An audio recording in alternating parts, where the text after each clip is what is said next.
ఆడుదనంబు నిక్కమునగా అరసి చూడగలేదు పూస్తమున్ ఓడిమి దప్పియున్నది నపుంసక జన్మం అవశ్య భావ్యమై వాడి మిగల్గు శాపమున వచ్చే అంటే అర్థం అది బాగా వాడి అయిన శాపం వల్ల వచ్చినట్టుగా అని ఇప్పుడు ఒక వ్యాఖ్యానం అర్ధాంతర న్యాసాలంకారం అంటారు దీన్ని భాషలో.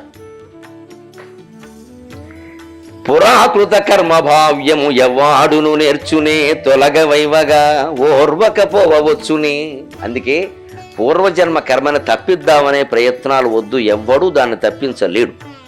దాన్ని తప్పించగలిగింది ఒకే ఒక్కటి, ఆ కర్మ విషయం మర్చిపోయి నీకు జాతకాల్లో చెప్పినా సరే, ఎవడైనా ఇంటికి వచ్చి పని కట్టుకుని చెప్పినా సరే ఆ విషయం వదిలేసి నమశివాయ నమశివాయ నమశివాయ అనుకుంటూ కూర్చో, ఆ కర్మ శివుడు అనుభవిస్తాడు, నిన్ను తప్పిస్తాడు.